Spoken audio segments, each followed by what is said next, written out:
But we are going to be starting out in the bottom right corner of Frozen Temple with the blue Protoss player from Root. Give it up for puCK.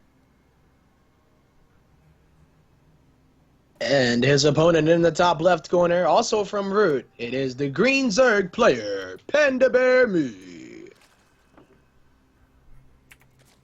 PandaBear who? Who? PandaBearMe. I think he just did it to, like, clarify it for anybody that might have been confused that he was talking about himself when he named himself. Look at me. I'm the Panda Bear now. We're all Panda Bears now. And we do have puCK scouting that hatch first from PandaBearMe. Not going to be there in time to deny that. Yeah, some...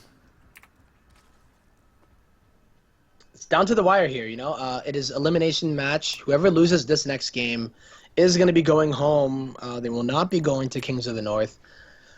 But whoever wins has a chance. Yes, unless they can qualify through that open bracket, which could actually be very difficult because I've heard there might be some pretty good players going there. Yeah. You know, Hey, Temple might not even cast. He might just go and play. Hey, I heard he almost beat Axelab once. That's pretty sick. Yeah, almost.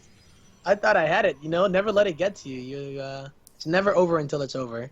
Yeah, so we do see a one gate expand once again on the low ground from puCK, following it up with that Nexus before Cybercore. And yeah, he tends on Frozen Temple. I think it's a lot better than the other two maps he's done it on, just because of that that ability to just wall in with a single pylon's radius. Yeah. Really makes a big difference. Very important too, because I mean, you notice the last walls that he's made. He put the pylon in the wall too, so leaving it very vulnerable there. It's a pretty easy target for PandaBearMe to go for. Yeah. Meanwhile, on PandaBearMe's side of the map, we do have once again favoring those two drones on gas, and yeah, not going to be leaving one on, not going to be leaving three on, just enough for two. The number between 1 and 3. Okay, Nailed it. 1.5, 7, 3, and 6. The only integer between 1 and 3. There you go. Is going to be taking down that third base pretty shortly. And we actually see this time it's going to be 4-lings instead of just 2. Maybe could be waiting to try and slip into the main base. While that's what he did in the first game, and that makes me wonder if his decision was because of that, right? Remember the 4-lings that got in? Yes. Oh, this time the Adept does pop out in time, though, to ensure that they're not going to get in. So, a lot better luck for puCK. This time, though, he is going to I think he did this kind of similar build. We'll see how much he commits to it, though. Yeah, he's opened with this build every game. Twilight Council into 2 additional gateways. It's a solid way of playing the matchup. Lets you get much stronger Adepts. We are going to see the Overlord most likely scout this. Yep. Yeah, it is going to be able to see that. Yeah. And no surprise there. But also on the other side, we do see +1 melee coming down from him. So once again, favoring that.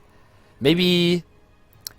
sometimes you don't realize how much an opponent has your style locked down. Okay. But puCK just is so solid against it. And it looks like he's going to be warping in 3 more Adepts, and then probably going for an attack with them across the map with Resonating Glaives lined up. I mean, PandaBearMe, he has to make units against it, right? So even if it's one of the things that did get scouted, it's more so a check on PandaBearMe to say, hey, you know, you have to respond to this if he does go for it. Yes. And really cool from puCK right here. Look at his positioning on the Robo. I saw that too, yeah. Yeah, I got the pylon on the high ground, so it can't be unpowered by any Ling shenanigans. The only way you're going to be able to get that is maybe some Roaches or Ravagers with Corrosive Biles and Vision. Yeah. So that's not going to be going down anytime soon. But we are going to see quite a few Adepts coming in. Going to be shading into the natural, but no, there's the cancel. Oh, the juke. Good job from PandaBearMe to pull the drones away. Hasn't actually lost too much just yet, but still being forced to make a lot of lings, and good positioning from puCK right there. Going to be getting in to that little choke point beside the gas.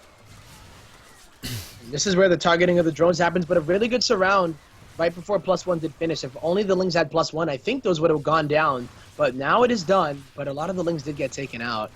Yeah, they did. And even a few workers. I think, yeah, 6 workers did go down. So puCK, while he won't be ecstatic about that, I think he's going to be pretty okay with how that went. Because we do see him starting up Immortal production, as well as 4 more gateways. Wow. And the workers tab, he's up by 9 workers. Dang, yeah, and he established that third so much earlier than the actual push happened. Oh, so, look at that. We see some lings. Oh boy. There's only 1 pylon here, and it is going to go down relatively quickly because of that +1. Oh, even cancels the warping of Adepts. That's pretty nice. We do see some force fields on the right side. Going to be keeping those units alive from from puCK. Actually, wow, trapping quite a few lings.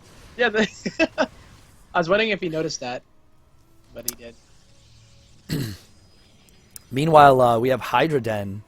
So it looks like we'll probably see, if I had to guess, it's going to be a Hydraling Bane timing.